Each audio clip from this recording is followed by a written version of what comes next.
So welcome everybody for what is this, the third in our series of Reservoir sessions about the HIV reservoir that keeps us from being able to cure HIV. We're really excited today to have two lovely women with us, two prominent researchers that really are just wonderful people and really community friendly, have done so much to help us and to be involved with community engagement. So thank you both for coming.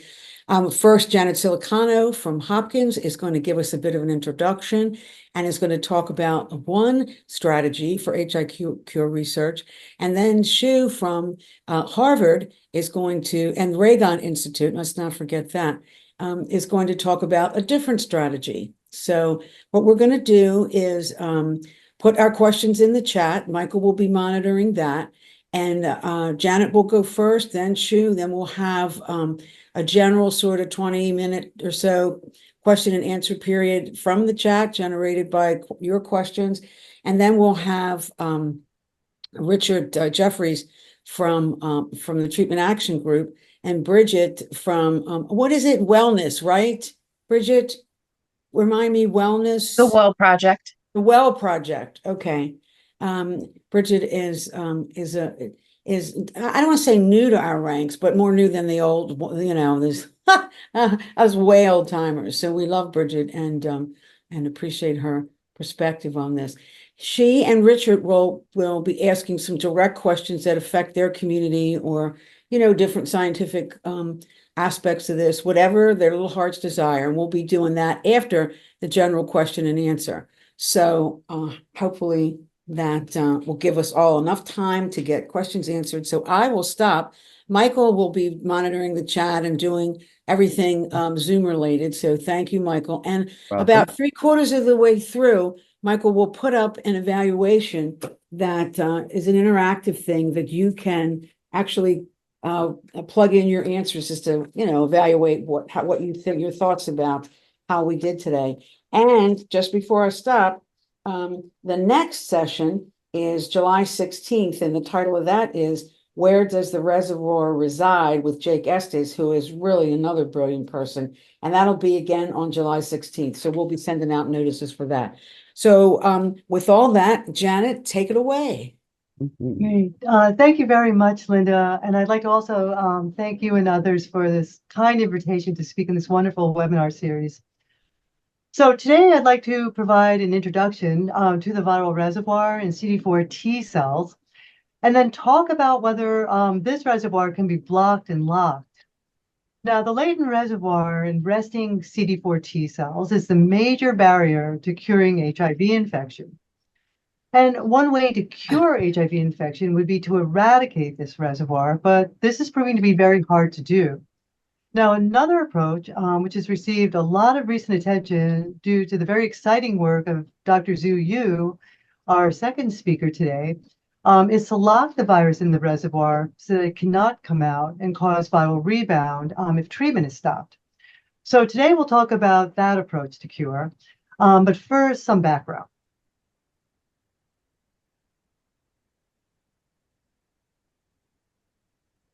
Now, in untreated infection, HIV replicates continuously. Virus particles are readily detectable in the blood with the viral load assay. Now, during this time of untreated infection, the virus escapes from the immune response by rapidly mutating parts of the virus that are recognized by the immune system. Now, antiretroviral therapy, or ART, causes the amount of virus in the blood to drop to below the detection limit of clinical assays. The drugs, as you know, prevent new cells from becoming infected, but the drugs do not prevent cells that are already infected from producing virus. And so therefore, the rapid drop in that level of virus in the blood indicates that virus-producing cells, most of the virus-producing cells, have a very short lifespan, on the order measured in days. Now, if this was the whole story, cure could be achieved in months, as is the case now for hepatitis C infection. But unfortunately, whenever ART is stopped, the virus rebounds within weeks. And so cure comes down to preventing viral rebound. And rebound comes from lately infected CD4 T cells, which we hypothesize could arise as a result of a fundamental transition that lymphocytes make between resting and activated states. Most of the CD4 T cells in the body are in a profoundly quiescent resting state, waiting to encounter some bacterial or viral pathogen that they recognize. And when that happens, a dramatic transformation called blast transformation takes place. The cells become much larger and more metabolically active. They proliferate and they work to eliminate whatever infection is going on. After the immune response is over, most of these activated cells die. But some survive and revert back to a resting state so that they can serve as long-lived memory cells that allow you to respond to the same infection more rapidly in the future. Normally, HIV infects CD4 cells that have been recently activated. And as I've just mentioned, these cells produce virus and then they die quickly. But sometimes HIV infects previously activated CD4 cells that are going back to a resting state as long-lived memory cells. And in this case, the virus is turned off because resting cells don't have the right factors in the nucleus to allow HIV to be turned on. And so therefore, viral particles cannot be made. And the resulting memory T cells persist now, carrying a silent or latent form of HIV. Now, because the normal function of memory CD4 cells is to provide long-term immunity to previously encountered infections, we were concerned that this set of events would allow lifelong persistence of HIV. And if one of these lately infected CD4 memory cells subsequently encounters the relevant pathogen in the future, this would cause activation of the cell, enabling virus production and rebound if treatment has been stopped. To prove that lately infected CD4 cells are actually present in people on ART, we developed an assay called the Quantitative Viral Outgrowth Assay, or QVOA, which is based on this model, in which to detect latently infected cells, you reverse latency with T cell activation. And so how the Quantitative Viral Outgrowth Assay, or QVOA, works is like this. We obtain a very large blood sample from study participants, typically about 200 cc's of blood or leukapheresis. And from this large sample of cells, we purify resting CD4 T cells. The cells are then serial diluted and put into culture. And then the cells are activated in a way that mimics the normal activation by bacterial or viral antigens. But in this case, all of the CD4 cells in the culture are activated so that any latently infected CD4 cell that's present can be induced to produce virus. The virus then spreads throughout the culture so that you can grow out from individual latently infected cells enough virus to measure by a relatively insensitive assay 2 weeks later. And you can then determine the frequency of CD4 cells carrying inducible replication competent provirus. Now, provirus is the term that we use for the viral genetic information that's integrated into the host cell DNA. So with this assay, the QVOA, we found latently infected CD4 T cells carrying inducible replication competent proviruses in everyone with HIV, but only at very low frequencies, about 1 in a million CD4 T cells. This low frequency, coupled with the fact that these cells are essentially indistinguishable from uninfected cells, has made this reservoir very, very hard to study. But one thing is clear. This latent reservoir is stable. Now, unlike the very short-lived cells that I just described, the short-lived cells that are actively producing virus, lately infected CD4 cells persist for decades, as we showed in 2003. Now, this slow decay guarantees lifetime persistence, even with optimal antiretroviral therapy. And activation of a single latently infected cell can lead to rebound if treatment is stopped. And this is the reason why we don't have a cure. Now, this study established the current treatment paradigm. Until a cure is found, the goal of treatment has to be maintaining lifelong suppression of virus replication. Interestingly, there are now people who have been on ART for over 20 years, and prompted by very interesting studies from Dr. Yu's group, which you'll hear about, we wondered whether latently infected CD4 T cells could still be found after 20 years of ART. Now, here's the data from our 2003 study, which is just now on a more expanded timescale. The data is compressed. And we can ask whether the slow decay that we observed has continued in people on very long-term ART, and whether there's been other changes in the reservoir that might affect whether remaining viruses could cause viral rebound. Now, Dr. Yu's group has recently analyzed where in the human genome HIV proviruses are integrated.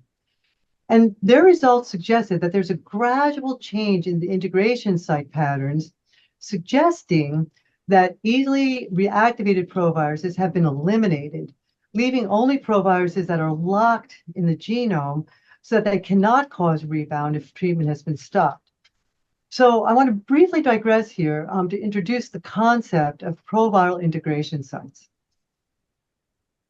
A critical step in the virus life cycle is the integration of the viral genome into a host cell chromosome.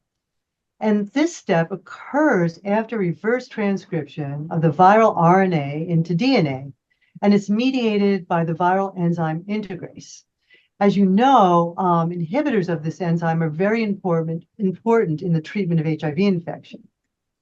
An interesting question is where in the human genome HIV integrates. Now, the human genome consists of 23 pairs of chromosomes and a total of 3.1 billion base pairs. And there are about 20,000 protein coding genes, which occupy about 40% of the genome. Now, this figure shows a representative chromosome, chromosome 7, which contains about 900 genes. Now, towards the center of the chromosome is a structure called the centromere, which is important in cell division. Now, you can see that some regions of this chromosome, shaded in red, have a very high density of genes, and the genes are right next to each other. But in other regions, the genes are far apart from one another. In 2004, we showed where HIV integrates in the human genome in people with HIV. In each newly infected CD4 cell, the virus integrates into a different place. But we found that most of the time, the virus integrated within genes and not in the space between genes or at the centromere. What it looks like is shown here. This is one particular gene called GNAQ, and this is where HIV had integrated in this gene, in this infected cell. So this is the typical situation. But after 20 years of ART, Dr. Yu's group found a different pattern, and there appears to have been a selection against proviruses integrated within genes. After 20 years, many of the remaining proviruses are found in the regions between genes or in the region around the centromere. And it's been suggested that proviruses located in these regions may be less susceptible to reactivation. And so this finding raised the possibility that some people on ART for more than 20 years might be able to stop treatment without viral rebound. And so to evaluate this possibility, we found 42 people with HIV who had complete suppression of detectable viremia on ART for over 20 years. And this is a representative study participant on ART for 25 years. And this individual only had one blip of 92 copies during this whole time. Now, remarkably, in this cohort of 42 individuals, there was over 3,000 viral load measurements in this cohort during the period of viral suppression. And there were only 3 assays above 400 copies. and they were all due to laboratory errors. So this is a group of people who have maintained a very good suppression of virus replication for over 2 decades. And we can ask, what happens to the frequency of lately infected CD4 T cells with inducible replication competent proviruses over 20 years? The dotted line shows the expected decay rate based on our 2003 study. Now, some of the people from our original study were still doing well on ART, and they actually had a higher than expected number of reactivatable proviruses. And here are the other study participants. In the best fit model, there's an initial decay, and then the frequency of CD4 T cells with inducible replication competent proviruses actually begins to increase in people with HIV on long-term ART. Now, I should point out that the observed increase in latently infected CD4 cells is not due to the failure of ART to block replication. We've shown in previous studies of how well the drugs work, and in many studies looking for virus evolution, that ART completely blocks virus replication and evolution in adherent people with HIV. And this view has gained widespread acceptance, as evidenced by recent changes in treatment guidelines that allow switching from 3-drug regimens to simpler 2-drug regimens. And this increase in latently infected CD4 T cells that we found is actually due to the fact that these cells can proliferate, generating more latently infected cells. And it's this process that counteracts the slow decline in the number of infected cells. And so the bottom line is that the reservoir is not decreasing, and by our assays, in which we actually grow out the virus, the proviruses do not appear to be less inducible. And so our conclusion is that ART should never be stopped, no matter how long people have been on ART. And our results reinforce the need for lifelong ART. And this is further supported by a recent treatment interruption trial in which no intervention was given.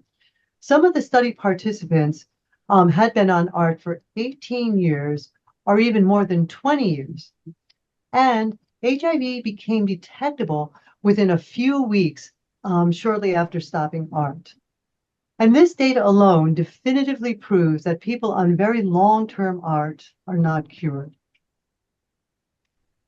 I'd like to end by thanking the many people in our lab, especially my husband, Bob, with whom I've worked with on this problem for many years. We've had a fantastic group of graduate students over the years. And I'd like to just acknowledge the students who contributed to the studies that I presented today, including Natalie McMinn, Mauro Garcia, Vivek Hariharan, Brianna Lopez, Anushka Singhal, and June Lai. I'd also like to thank our many collaborators, especially Steve Deeks, Colin Kovacs, and Luis Montaner, and my Hopkins colleagues. I'd also like to thank the funders, especially HHMI and the Martin Delaney Collaboratories for funding this work. And I'd like to especially thank all of the study participants. Thanks so much. I'd be happy to answer any questions. And I've not seen any questions in the chat yet, but please do feel free to write them in the chat if you wish, or you can raise your hand or even just speak up and say that you have a question, and we'll turn the floor over to you. So why don't I jump in and wait, Sure. wait for other people to decide what it is they want to ask. Janet, I wonder what you think about, I have actually 2 quick questions. Visconti cohort, which apparently shows that you can come off drugs after a certain amount of time. Of course, we never see anything about that anymore, but that's the claim. And the other thing is, interestingly, I guess we were kind of, I don't want to say told by the drug companies that the 2 drugs were better than the 3 together. And that was what was making the difference. And you don't think that's the case. Is that it? Okay, so to go to your first question, Linda, about the Visconti cohort. So I think the thought is that these individuals started treatment very early in infections, and so their reservoir is small. And you're right, I haven't seen any follow-up therapy or convincing data otherwise. But the other thing that I think has been largely ignored, and which we're doing a lot of our current studies on, is that a lot of that control might be due to the individual's own autologous neutralizing antibody response, as well as their their T cell response to controlling the virus. But I think, individuals who might have smaller reservoir might take longer to rebound if ART is stopped.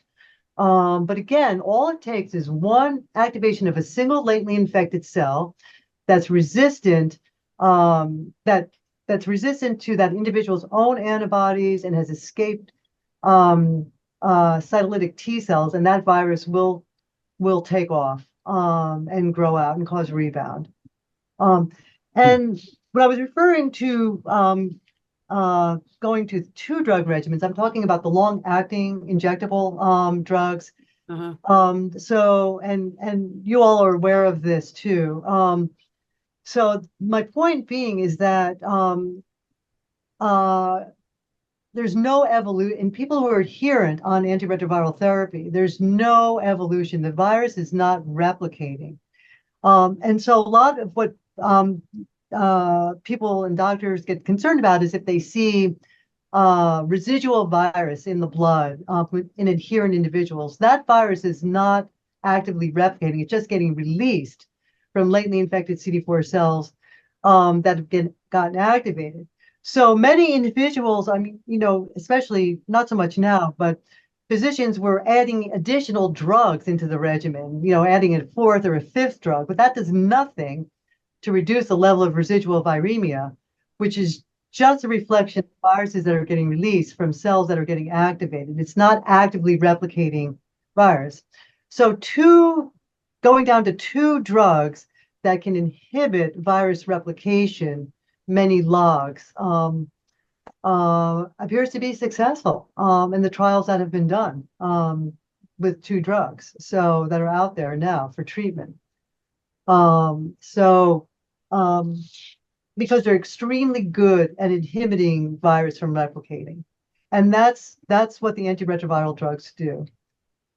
They completely, 2 or 3 completely inhibit the virus from replicating. If you inhibit that, if you prevent virus replication, you won't have loss of CD4 cells and complications related to HIV.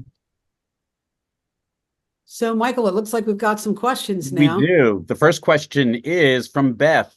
Is HIV unique among viruses in its ability to sequester itself so successfully? As a retrovirus, which is what retroviruses do, they integrate in the human genome. Other viruses, for example, members of the herpes family, they do have a latent form, but the virus is not integrated. That's the problem with HIV, is when that virus integrates in the human genome, as of right now, we don't have a way to get it out. And of course, there are many labs studying CRISPR-based approaches to do just that. It's a very difficult problem, but it is unique in the sense this is what retroviruses do. They integrate in the human genome, and once that happens, it's a very, very difficult problem. Compounded with the fact that the cells that HIV has tropism for. The biology of these cells is that they persist. It's the normal biology of CD4 T cells is their ability to become long-lived memory cells. So that, plus the fact that these viruses integrate, is the reason why we have this problem of being unable to cure HIV. It's a long-term persistence in a very stable reservoir with a virus that integrates in the human genome. The next question that we have is from Jeff Berry. And Jeff, I'm not sure if I understand it correctly, but I'm going to try to read what you just put down there. Is it possible to identify long-term non-progressors who started treatment early and have been on ART for decades to see if there might be a difference in their reservoirs compared to non-LTNP? Well, I think, Dr. Yu will address that question. And actually, in many of Dr. Yu and Dr. Lichterfeld's exciting work, where they have looked, for example, in individuals who are called elite controllers, who are able to control the virus without going on antiretroviral therapy, there is a selection that they see. And viruses that are remaining, many of them are in these regions of heterochromatin, or regions that are not amenable to getting turned on. And I think Dr. Yu will address that question. It's a very, very interesting question. And long-term non-progressors, probably, many of them have that phenotype. There's another question here about inflammation. The inflammation issue that aging folks are experiencing, does it have an impact on reservoirs, and how much virus are in these or are in there? Yeah, I mean, I think that's an ongoing research question. Many in the field are very interested on the role of inflammation with regard to other medical issues, for example, effects on heart, or inflammation in general in everybody is a bad thing. They're always measuring inflammatory markers in everybody when you go for a physical, but the activation, not so much inflammation, but activation of CD4 T cells is going on every day in individuals. And because that's how these cells recognize whatever pathogen that they're specific for, and they have to become activated in order to carry out their function. So these cells are getting activated all the time. And many years ago, we had a study that we did with one of our Hopkins colleagues, who modeled the number of latently infected cells that get activated every day in an individual with HIV. And we calculate, based on mathematical modeling, taking into account a lot of different factors, that there's several hundred of these cells getting reactivated every day. So this is all part of the normal biology of CD4 cells. They're getting activated. And the role of inflammation in activating T cells might have a role. It's part of the normal response, I think, in your immune system to pathogens. But many of these cells, once they get activated, do die, but some survive and revert back to a resting state. And that's the problem. And then the other problem is that these cells, once again, part of the normal biology is that of T cells is that they proliferate. And it's the whole basis of your memory response. I'm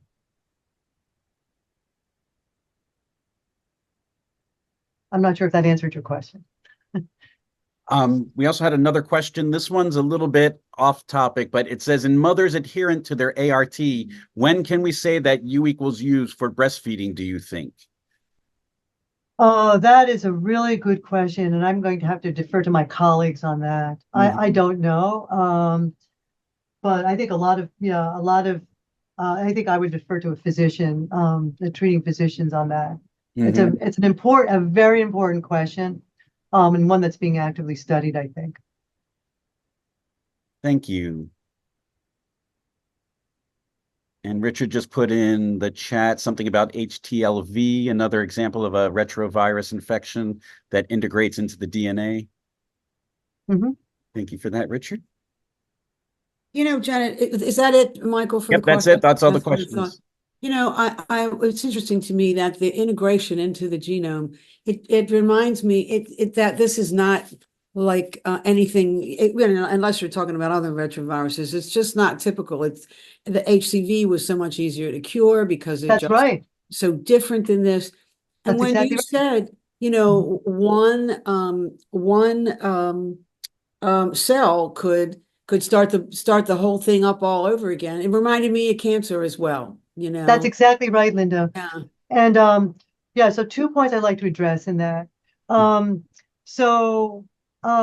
The reason why we have a cure for HCV is because the virus doesn't integrate, and because we have really good direct-acting antiviral drugs that inhibit virus replication so well, and hepatitis C does not integrate. So into the genome. So that's why you can cure individuals of this infection, Hmm. unlike HIV. And I'm sorry, what was the other thing that you said after that, Linda, About about the likeness to cancer, you know, the That's one exactly cell right. being So able. as I've talked about in previous talks, you know, with cancer treatment, we have, many avenues. And so cancer treatments will, either through surgery and chemotherapy will reduce the number of cancer cells, many, many logs. And then you're just waiting for any surviving cells, cancer cells to divide before you take, but it takes a while. You're just waiting for those cells to divide. It could take months, it could take years, depending on the type of cancer and what kind of mutations those cells have. But with HIV, all you need is one cell that has a provirus that's fully intact, that's replication competent to get activated. And then you get exponential viral rebound very, very quickly, within weeks.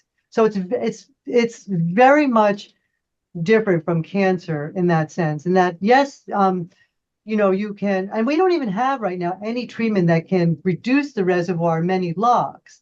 As for cancer treatments, we do have many treatments that reduce the tumor burden many logs. And then you're just waiting for those, any remaining, if any, cells, to start proliferating if you haven't gotten everything.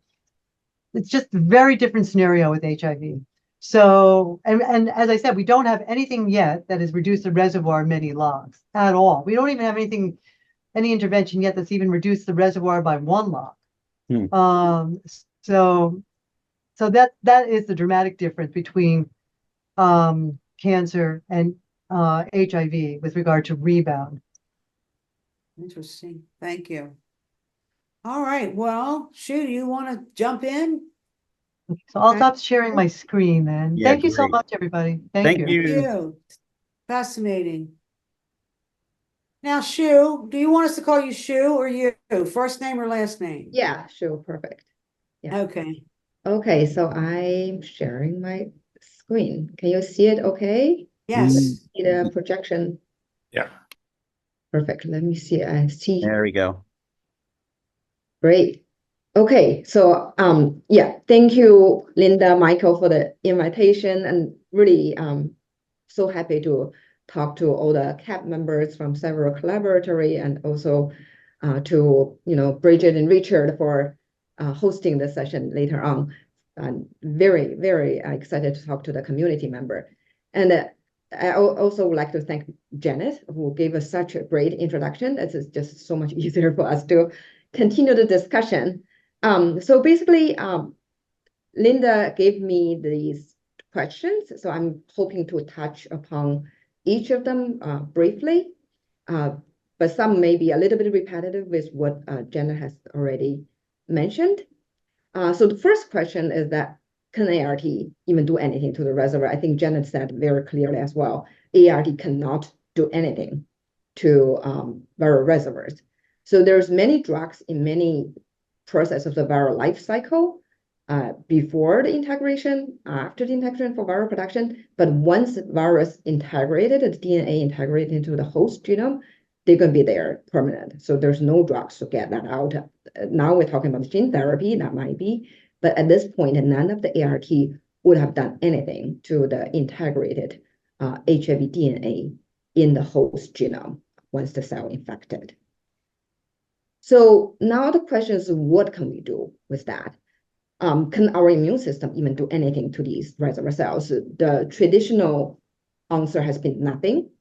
But I think, as we just, Janet mentioned, and also during discussion, even cells harboring HIV DNA in their genome, these are still immune cells, and they are still doing all their normal functions.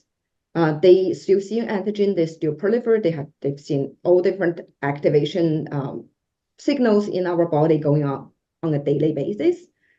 And it seems like our immune system can still do something to these cells, even though HIV may not be able to cause all the rebound under the ART.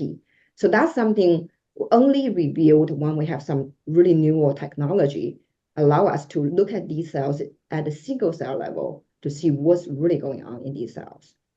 So I just want to quickly mention that we have developed 4 generations of next generation sequencing technology that allow us to look at these reservoir cells at a single cell, single genome level, direct ex vivo without any manipulation. Just take the blood or tissue samples from the study participant, and then we apply these technologies on these cells. And that really revealed a lot of very important information that we learn a lot more about the reservoir cells. So the first generation, we called it FLIP-seq. You may all have heard some of these. So basically, the near full-length individual provirus sequences. So Jenner's group, actually, Bob's group, they actually started this assay, and it really allow us to distinguish the proviruses that integrated in this host genome, whether they are even functional, whether they are still viable or not, or they are just a lot of defectiveness that doesn't matter us anymore. And the second assay we call the MIP-seq, which called mapped integration site and provirus sequencing. So this is an assay that really gives us a lot of information we talk about. Not only the virus is still viable or not, whether they're still intact, replication competent, but where are they hiding in the host genome? That really matters as well. And the third generation, we actually were able to, at a single cell level, each individual provirus is direct ex vivo without stimulation. We can see what the virus look like, where they integrated, whether they even doing something for HIV RNA. Are they start producing some of our RNAs or proteins? So this assay we call the PRIP-seq assay that gave additional layers of information. And the last assay we call the FEEP-seq. So this is the assay actually at a single genome cell, single reservoir cells. We look at 70 something markers on the cell surface, and then what kind of the virus in these cells to see whether we can even find some cellular marker that enrich some of these reservoir cells that will be relevant for a cure target. So today I'm going to focus mainly on the first 2 assays, the FLIP-seq and the MIP-seq, which is viral provirus sequencing and integration site analysis. So Janet already mentioned it. So when we talk about integrated HIV DNA in the whole genome, we need to make a distinction. So majority of the HIV, because it's a retrovirus and they have to integrate it into the host genome, is not as easy as what we thought. So many of the reverse transcription would have a lot of error generating, and the integration site is not actually very effective. So what happened is that the majority of these integration events would have the defective proviruses integrated there. So once they are there, they are like the fossils in the cells, only indicating these cells are infected with HIV, have experienced HIV before, but they are not really have the ability to produce a replication competent viruses. Only a small proportion of the infected cells will harboring this we call the intact proviruses. So these are the HIV DNA that have all the genome there. They're perfectly kind of viable, and then once you're stimulated or by any signal, either in vitro, in vivo, they may start producing the virus, and that's cause additional infection. So what we should be focusing on is really this group of viruses that has the intact replication competent HIV DNA that integrated into these reservoir cells. So now we're saying like HIV provirus is like housing market location really matters. So one HIV intact provirus is integrated into a genic location is open chromatin. All our host gene is constantly producing their RNA and protein to have their function. So when the HIV integrated into those type of genic locations, they are really take advantage of the host genic machinery, gene transcriptional machinery. So whenever the host gene is doing something, HIV would pick up those machinery that produce themselves. So this is a super spot that what Jenny said, they are really smart to get into majority of the HIV infected cells, 90% easily get into this type of region. However, in some cases, they are getting into non-genic or these heavily packed region. That's what we call heterochromatin, or we can say this is the locked position we are referring to in this seminar. So once the virus is integrated into this region, they don't get easy access. Either they're too far away from the host transcription machinery, or they just packed with all different other chromatin structures, and they can't easily get access to the host gene transcription machinery. So they were just in the deep latency. So that's where we say this is blocked and locked. There's not much these viruses have been doing. So what we hypothesize is that in early infection, from even the study cohort that we really studied in great details as the so-called ED controllers, and early infection, majority of the viruses is going to be integrated into these open chromatin, readily to bring up virus when the opportunity comes. Only few would be in these block position. But as we mentioned, these are just regular memory cells. Even without ART and these ED controllers, they don't produce any virus at this point. However, once there's some signal, cytokines, antigens that happen to stimulate one of those cells, these cells actually can start producing viruses. But what good in ED controllers, they actually have host immune responses, either type 1 interferon, NK killers, natural killer cells, HIV-specific cytotoxic T cells, or the neutralizing antibodies, the ANABs they are having, that will be able to recognize these cells very quickly and then eliminate these cells. So in ED controllers, we actually don't see a lot of viral production, but doesn't mean there's no virus being reactivated, especially early after infection, and the immune system is able to do it.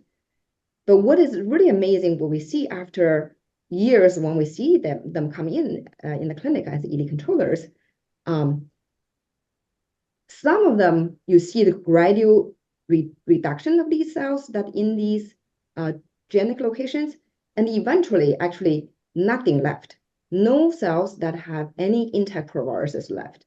So they become a natural cure that we have described the two cases so far in the world. One is the so-called San Francisco patient, and one is the Esperanza patient.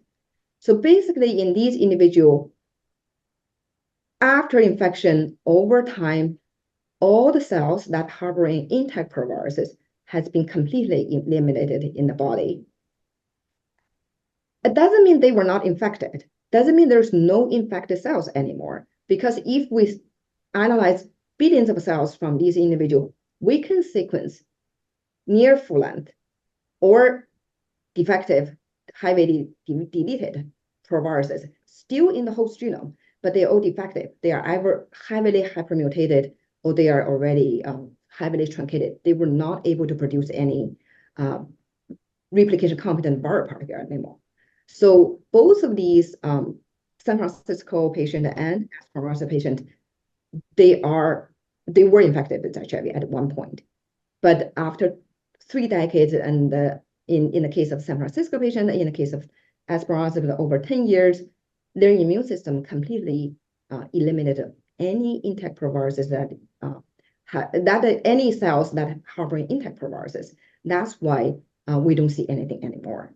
So this is really the most kind of promising scenario we are talking about. But in the majority of the ED controllers, what's happening is like this. So after early infection, again, 90% of the cell intact proviruses in the genic location, only 10% in these blocked lock locations. So over time, whenever they see get a flu, they get kind of have another bacterial infection, anything that stimulates some of these cells, and they are reactivated, but their immune system kill those reactive cells. But these cells, they are not reactivating. While they're still performing their immune cell activity, they see antigen that proliferate.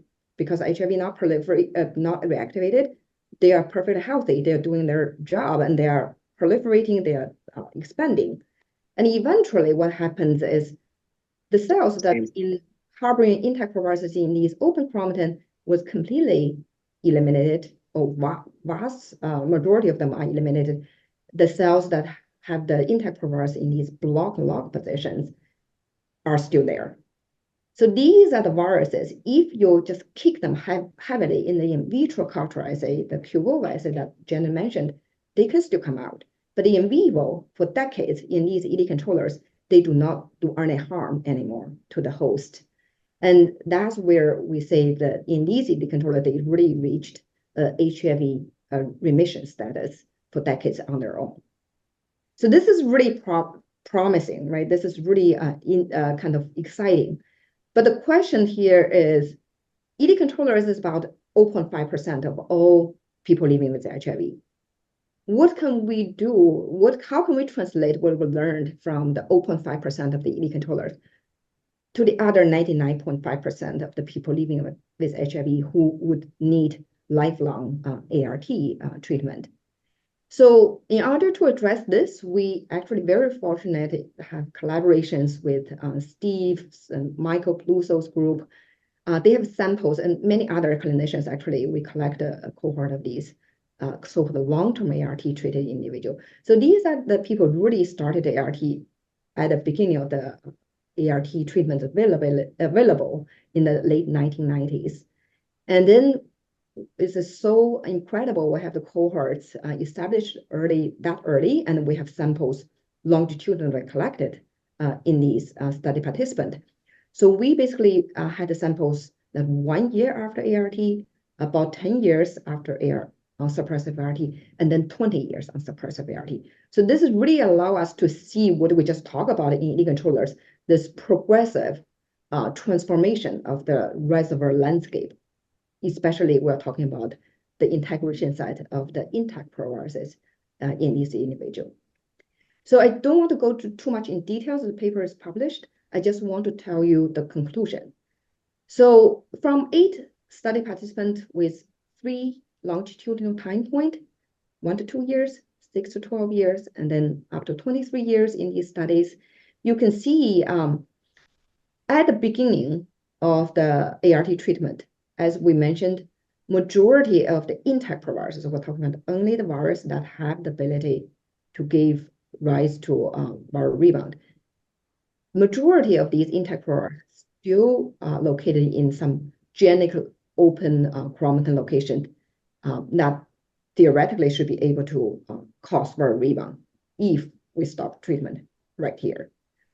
About 6 to 12 years later, you see, there's a progressive reduction of this intact proviruses in the genic location, and then we also see the progressive increase of the intact proviruses in these so-called blocked log locations, that is either non-genic centromeres or some very heavily packed genic location that virus don't easily get reactivated anymore. But what is really interesting is after 20 years of ART, majority of these intact proviruses are in these block log positions. Only a small proportion of these are still in genic location. So this is actually very interesting. Our immune system is so smart. They recognize these intact proviruses in these genic location and try to eliminate them gradually. But the defect proviruses that doesn't cause viral rebound if they were just there, they were not touched. So the immune system don't even need to bother to do anything to them. And then what we also have 2 cross-sectional analysis. One is a cohort of individuals who have been on ART for about 9 years. This is similar to this. Again, majority of the intact proviruses still in these genic locations, only about 1/3 in these block log location. But this is what we see in ED controllers. Very similar to what we see after 20 years on ART, that the majority of the intact parts is now in block location rather than the junctions. So now the question, now that it seems like, right, the people on ART, if you give the immune system long enough time, they're not very effective. They're not like ED controllers. You give the immune system long enough time, when you use ART to suppress the new viral infection, viral replication, and our immune system, at least in some of them, were able to do the same thing as what we see in ED controllers, and really leads to this locked reservoir profile of the intact proviruses. So now the question is, can we stop treatment on the individual if they have that profile? So two things I really want to emphasize is not every single people on 20 years of ART would have this block lock position. That's what Jennifer during the discussion also mentioned. It really depends on the interplay of your immune system and the reactivation of some of these reservoir cells over this long period of time. And the other thing is, if some of these, if it's really this block lock reservoir profile is reached, can we stop treatment to see how many of these people would still have a rebound? So this is something we want to do very carefully. We really want to profile the reservoir as deep as possible, as analyze as large number of cells as possible before we stop anybody from treatment to test this hypothesis. But we are very lucky in the sense that we actually have collaborators around the world again who have run some clinical trials. And if you look at it, some of the data, almost every clinical trial would have one or two people who actually become post-treatment controllers. So I just want to show you one is from the eClear study from Denmark. They shared a sample with us. I just want to show you what post-treatment control will look like. So for this individual that was on the trial, other than ART for a year, they also have other HDAC inhibitor and other BNAP treatment at this point. Let's don't talk about what treatment is effective, but what the interesting is this individual after 400 days of ART treatment, and in the study stopped the treatment on treatment interruption. And then this individual has been suppressed viremia without any treatment for 5 years, and we're still following this individual. So it seems that it's possible that after treatment is stopped, some participant could achieve this post-treatment control status similar to what we see in ED controller. The only difference is ED controller would not have this ART at the beginning. But also we did QOL assay on many of the samples at different time point during this post-treatment control time. And actually not surprising because they still have viruses and the virus can be kicked out. But again, in vivo, these viruses are perfectly living there and not causing any trouble for 5 years now. So we had the opportunity to analyze a few more of these post-treatment controllers and rebounders. So what do we see? Again, another very typical, what do we see? This person, I think, have about 6 years of ART. And then once treatment stopped, has been maintained quite well-controlled viremia with very small blips here and there.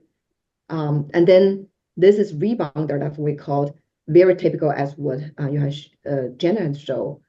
After treatment stops, this again, this patient, this participant actually, I think on ART for about 11 years, but it's really not, it's really individual dependent. It's not, has to be 20 years, has to be 10 years, has to be 5 years. That's not a thing. It really depends on how your immune system interacting with your reservoir cells in vivo over time. So for this participant, as many very typical rebound curve, we see that once the treatment stopped in 2-3 weeks, viral rebound to millions of copies, right? So we got samples from this time point right before ATI initiation. That means the last time point they're still on ART treatment. So what you can see here, this is the post-treatment controllers. The intact proviruses in these individuals are largely constrained in these block lock positions. Only small proportion still remain genital location, similar to what we see in the controllers. But these, we still don't understand fully why these not causing disease. But apparently they have been doing well from ED controllers, and they are here in PDCs as well, but they are not causing disease. But the good news is the majority of the intact proviruses is already in this block lock position. That means their immune system is really doing their job very well. Defective proviruses, again, immune system very smart, totally ignore them. They don't need to be in these block lock position. Majority of them are still in the genital locations. But what you can see here in the rebounders, the people who would not become post-treatment control, they rebound very quickly. The majority of these intact proviruses are still in these genital locations. So what we know it, right? Even we see most of it, as Janet also mentioned, you just need one virus that in this perfect open location, the moment that ART stopped, they may start to feel the rebound of viremia. So we had to be really careful before we stop people on treatment to really analyze all these reservoir profile in details to see whether we can hopefully identify those type of proviruses in the near future. But that's something we're really working very hard on. So now the question is, people who didn't become naturally ED controllers, clearly immune system not as strong as what we would like to. But if you gave them 20 years, some of them at least can reach to that status. And then some of them even shorter, as I said, some may only need a year, some even need 6 years. And then when you stop treatment, they become post-treatment controllers. So how can we accelerate this immune activity in our body one way or ART? What can we do to really shorten this time on ART so that we can have more likelihood to become post-treatment controllers and to have HIV drug-free remission status? So many of the clinical trials, therapeutic vaccines, and have been kind of aiming for this. And then some of the really, I think we all know the best is the shock and kill process. So I just want to highlight 2 studies.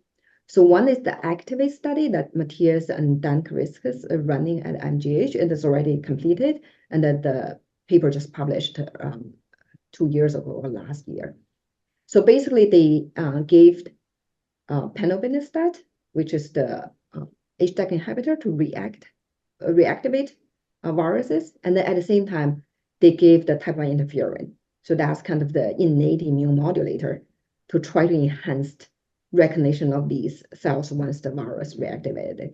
So this is really randomized, well-controlled study, but again, the study participant number is small, as we all appreciate how difficult to run these clinical trials. But we analyzed at the beginning of the randomization, and then after the treatment was given at day 4, and then when the treatment observation period is finished at day 28. I just want to emphasize this is only 28-day study. So we really can see how strong our immune system in the setting of the type 1 interferon and HDAC inhibitor can do. So we did integration site analysis very comprehensively, over 2,000 integration sites in these participants.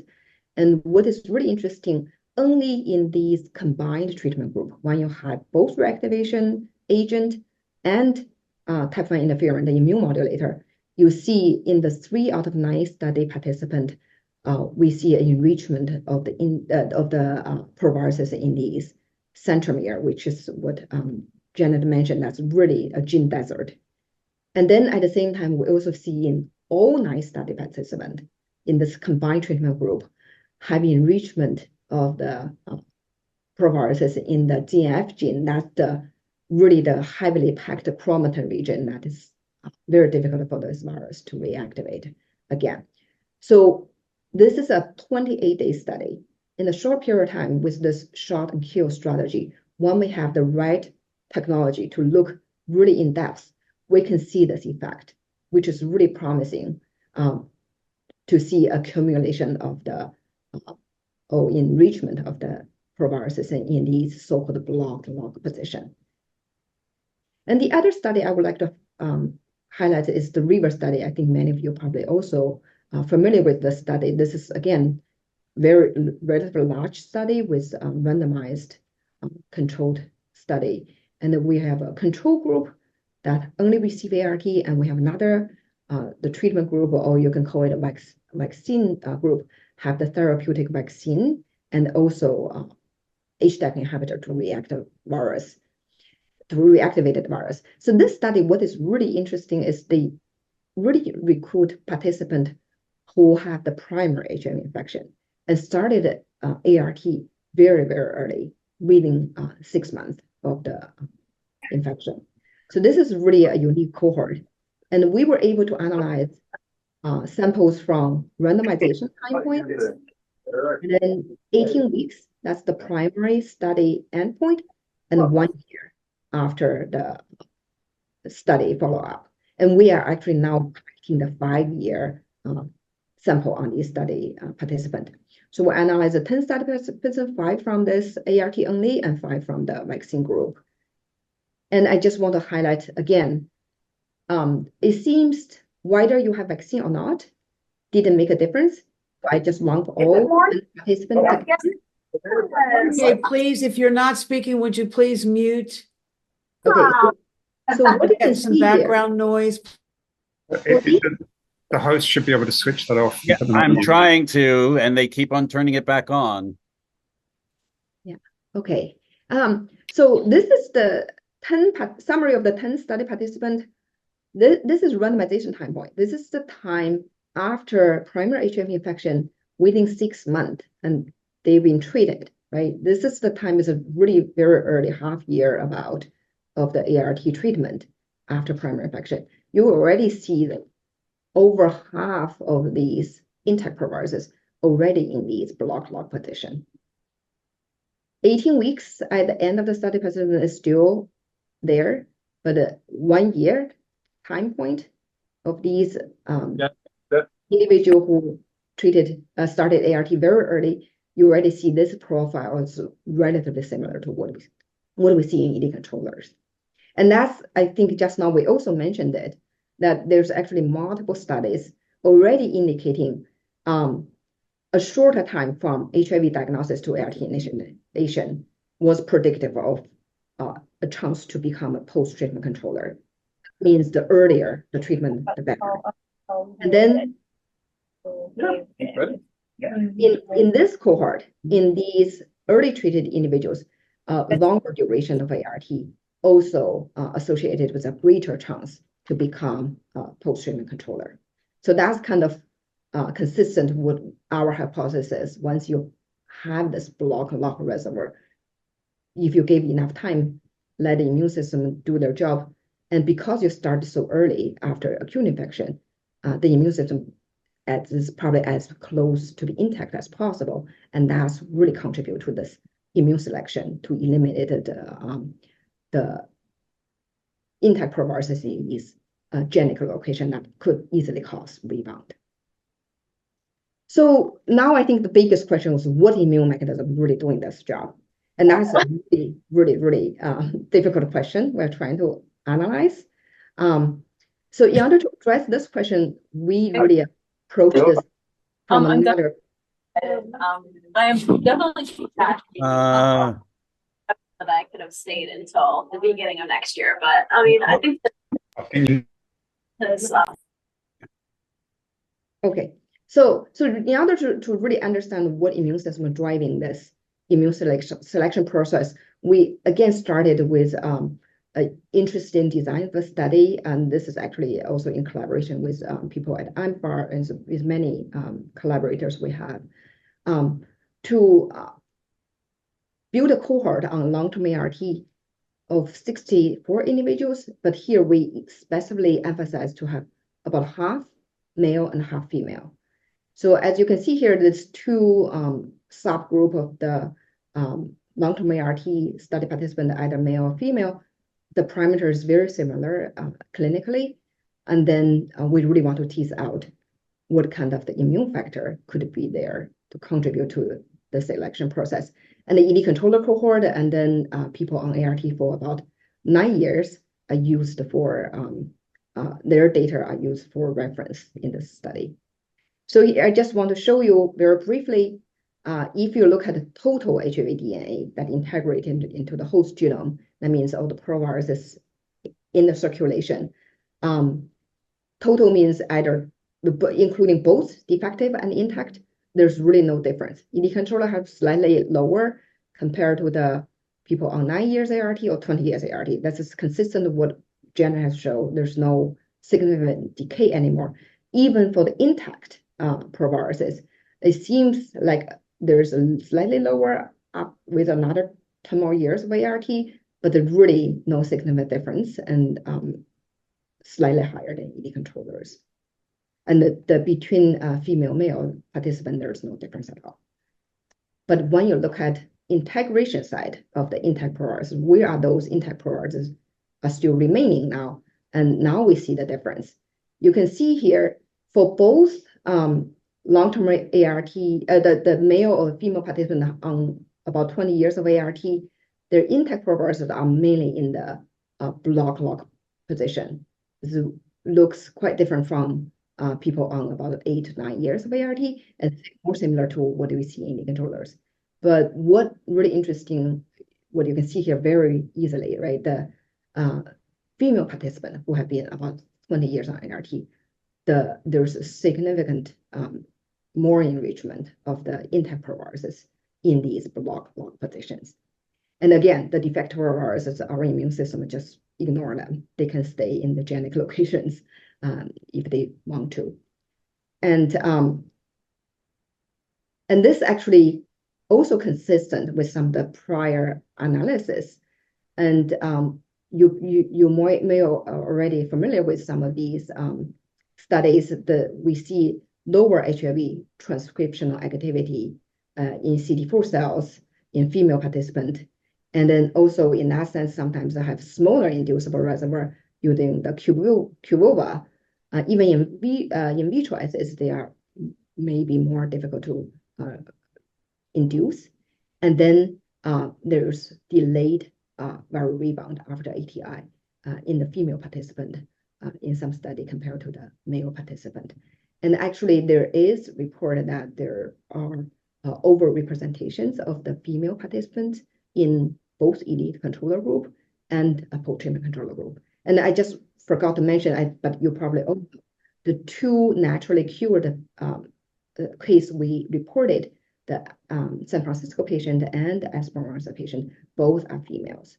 So apparently higher immune activation, stronger immune responses in females, in this case, probably helping to clean out the intact proviruses in the genic locations. So I just want to quickly summarize and kind of touch upon the question that I was asked. So first of all, ART does not cure HIV because of the persistent latent HIV reservoirs. But the good news is that we do see progressive immune selection of these intact proviruses into these block log positions in both ED controllers and some of the post-treatment controllers and people on ART. However, we do note that the immune selection process is not very effective in people on ART. Therefore, not everyone on ART, even after 20 years, will have that block log reservoir profile. This is really need to be analyzed individually. But the immune process seemed to be more effective in females than males. And now our aim is really to identify what are that immune responses doing this job. And as we mentioned in the PTC case, it support the idea that if the proviral landscape dominated by the intact provirus in these block log position, it might be less rebound competent in vivo, even though they can still be reactivated in vitro. And the good news is there's therapeutic intervention or early initiation of ART could help our immune system to attack these intact reservoir cells with the genetic location. So there are some good news, but again, I agree with Janet. It is very important for us to really study individual samples carefully before we make any clinic suggestions. And I would like to thank many group members in my team and in Matthias's team, and really all our collaborators nationally and internationally. Really, we appreciate that all the study participants have been engaged in this research for the past 2-3 decades, so that we have these samples to understand the viral reservoir dynamic in this great details, and all our funding agent. Thank you so much for the opportunity to share our thoughts on this, and I'm happy to take any questions.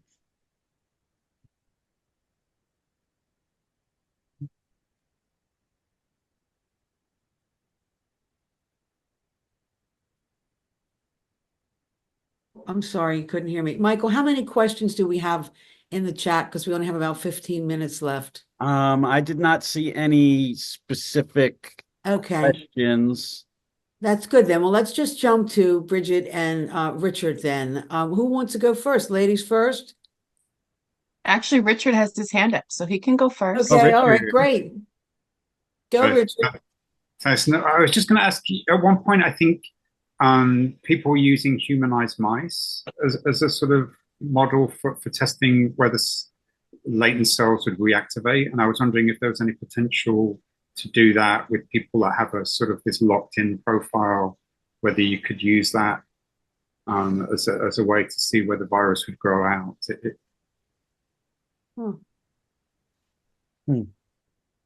I can address that first too. I think that's a really hard to just Dr. Xu Yu's complicated experiments. I mean, these cells have been in individuals, long-term or elite controllers. The cells have been in an individual for a very long time. They proliferated. In humanized mice, it's a very short-term type of assay, because when you put human cells into a mouse, mice are very sick and they don't live very long. So you really don't have a long-term reservoir in humanized mice. So the kinds of studies that we do, even though we have done some studies, different questions in humanized mice, and Xu, you could maybe address this as well. But humanized mice, because they're ill, the cells don't last a very long time. So you can't really address that kind of question in humanized mice, but you could maybe potentially do it in non-human primate models of SIV infection. If you were interested in another system outside of humans, if that's what you're interested in, Richard, in questions that you're going. I mean, I think the studies that we do are very important to do it with cells from study participants. And just because the cells, CD4 cells, latently infected cells, just don't persist for a long time in mice. It's a very short-term experiment that you're doing in humanized mice. Yeah, I think more what I was thinking, there was a couple of putative cure cases where people weren't sure if there was replication competent virus there. And so they transferred the cell samples into the humanized mice to see if they would grow. And I was just wondering if that was an alternative to just using the in vitro. Yeah, that's interesting. That actually, our Hopkins colleague Joel Blankson did those experiments. He developed that murine QVO. And it's sort of like a xenotransplant, where the idea was if you put human cells into a mouse, they're all going to become activated because it's like a xenotransplant without immunosuppression. And that was just to see if there was any latently infected cells present. Xu, do you know if he analyzed integration sites in that model system? I'm not sure if he did or not, but he did get outgrowth in some individuals that he studied. Yeah, I don't think they analyzed the integration site, but I agree with what Jenna said. mice is totally different system, and the immune activation, when you try to make that model, that's already active way more than what normally what we would do in our own immune system. So that's just not really reflecting what is in vitro for regular. Sure thing. Sorry, and I don't want to go too far down this pathway as a bit of a distraction. I think, the question about the differences, the sex differences, I think was really interesting. And there is some, there was a study back in 2001 that females tend to have greater thymic output over the lifespan. So they have more recent thymic emigrants compared to male counterparts, kind of into old age. And if you actually look at the literature, sort of any study that's measured recent thymic immigrants in women versus men, they always tend to have higher levels. And so I was wondering if that might give people an ability to react to more variants of HIV that might be present, and that might lead to greater activity against the reservoir. It's definitely a combination of both. That clearly maybe there's more immune activation usually in women, and that's make the reservoir reactivate. But at the same time, we have also probably stronger type 1 interferon. We have probably stronger other immune responses that also can kill those cells more effectively. So overall, immune activation is not a good thing, but in terms of have this autologous shock and kill. So basically, you're doing it yourself in the body without additional drugs. That seems going on more. That's my hypothesis, going on more in female, and that helps the clearance of the intact proviruses in genetic locations. Let me lower my hand and pass it over to Bridgette. You actually asked a version of one of the questions that I had, which is speaking in sex differences, if there are spaces in the body in the different sexes that the reservoir, there tends to be more of a reservoir or less of a reservoir, if there's been any mapping about that. I can maybe answer that question first, Xu, if that's okay. But yeah, many of us in the field, we study lately infected CD4 T cells that we obtain from blood or lymph nodes, just because it's very easy, number one, to access blood. But the biology of lymphocytes is that these cells are continuously going in between the tissues and the blood. So what you see in the blood today, within the tissues, in the lymphoid tissues yesterday. So these cells are continuously circulating, because that's their function, is to look. They're circulating, they're doing a surveillance of the body to look for the pathogen that they recognize. So what we see in the blood is representative of what we see in the tissues. So there's no discrete reservoir. Like you can't say, oh, the reservoir is in this organ, or it's in these lymph nodes, it's in the brain, it's here, it's in the gut, because these cells are continuously circulating. And we study cells, many of us study cells from the blood because we can get a lot of these cells.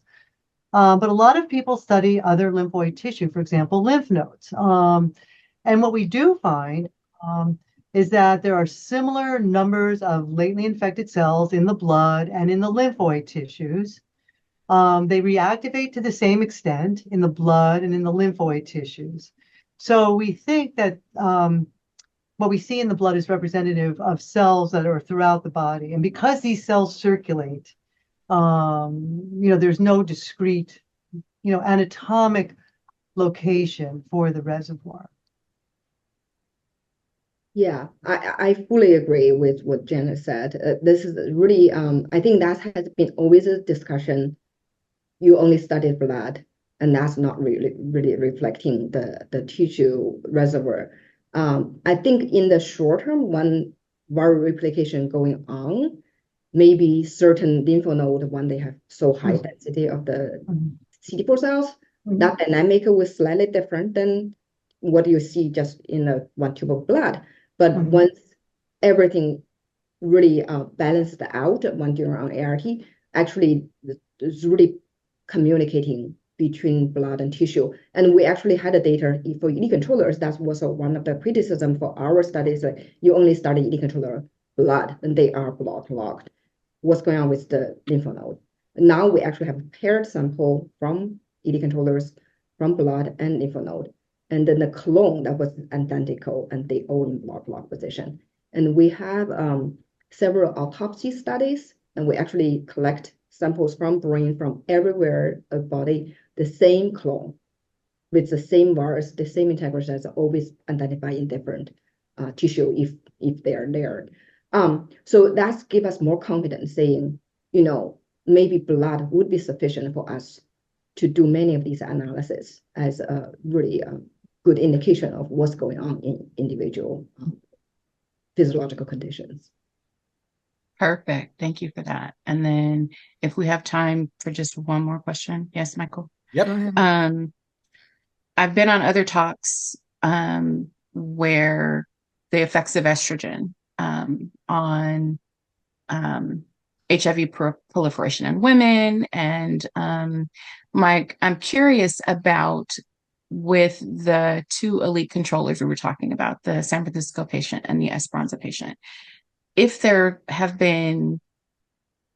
any information about whether or not they had any spikes or differences in their hormone levels that may have contributed to them being able to clear their virus.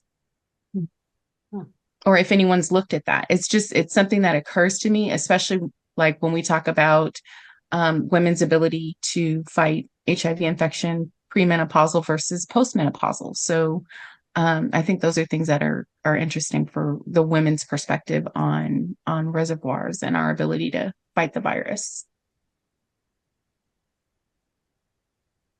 Yeah, no, I can. This is a great question, and we've been asked a lot because we studied participants who have been on ART for 20 years, and they are in their 60s, mostly 50s, 60s. So many of them are already at this point is post-menopause, but the clearance of the reservoir, we really need to study longitudinally to see one is the most effective time have that clearance is that pre-menopause and would be already have that. Maybe the first 10 years already did the job, but we didn't study that as much because many of the prior studies in the short-term ART cohort, majority are men. So we don't have enough women to draw that conclusion. This is a really important question. And that's really, now we have the 20-year data. I think the next one is like, what about 15 years and 10 years on ART? When people are, women still premenopause, what the kind of the decay rate look like in these interproviruses in genic location. This is a very important question. We are hoping to establish those cohort. Drew, let me ask you a question. I mean, what is it that's different about Lorene and the Esperanza patient that, that make them exceptional elite controllers? I mean, how can we change that 0.5% to a much larger number? I mean, when we had Lorene on, her doctor said that it was not, what they found was that, people like Lorene heal faster, I mean, are there simple immune markers that are different? Is it something that's deep, dark down that we don't know yet? What makes them different? I mean, how can we translate what's going on with them to other people? Yeah, no, that's actually what we really like to understand. So what I think that sometimes is the ED controller study has been really, really exciting, but I think there has been a little bit misleading to think ED controller really have this incredible genetic markers of B27, B57. Yes, there's enrichment because those genetic markers associated with better CTL responses, but 80%, 70-80% of the ED controllers do not have those genetic markers. They still become ED controllers. So that's something we think is really important to understand. And then that's something that could be potentially translated into the people who's need ART for lifelong. That's why I think the current study at least tell us immune system is still doing something with people on ART. It's not they are not doing anything. They may be not as effective as people who become spontaneous controllers, elite controllers. But what are these markers? Is really what are these innate adaptive immune factors? That's something we really need to understand through these, especially the male-female cohort. I think that's something give us a little bit hint. That's great. Well, thank you both, ladies. Linda, if it's possible, I'd just like to make a final Sure. sort of advocacy plea, just obviously because we've known about these kind of sex differences for a long time. So I think that's obviously a really key thing to try and continue to resolve. And I think the Office of Research on Women's Health at NIH at a conference recently is interested in really trying to pursue that topic, which I think is really important. I also think that the point Bridgette made about hormones, the transgender people can be really helpful in terms of sorting out how much of the difference is chromosomal versus hormonal. And so, I think we're living in an era of this incredibly vicious transphobia, which makes it difficult to work with transgender people. And I think we have to address that to make, to get people more comfortable with being able to participate in research so we can better understand these kinds of immunologic differences. That's a really great point. And I mean, we would love to, have cohorts to really answer many of these funds. So any way we can collaborate with the community to, establish these observational cohort to start with, that'll be great. Okay, that's wonderful. Thank you so much, ladies. It's been very, very enlightening. I want to say to everybody that in the chat right now at the bottom are links to all sorts of different DAIDs, clinical trial networks. So if you're interested in working with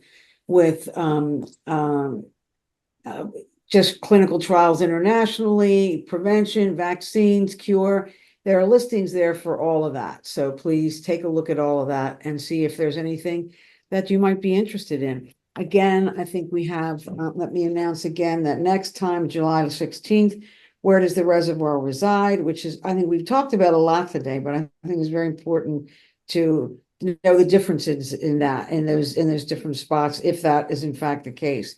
So hopefully you'll join us again, 1 o'clock Eastern time for that. And Michael, would you like to close? Anything you'd like to say? Nope. Just I'd like to thank everyone sticking it out to the bitter end, and I hope you all Absolutely. gained something like I did today. So thank you Yeah. very much for participating. Oh, also, I did not get to send out the link to last month's recording. So with this month's recording, I'm going to put both links in. If you gave me your email to register for this, you'll be getting that email. So I apologize for not Great. sending that out last month. I forgot.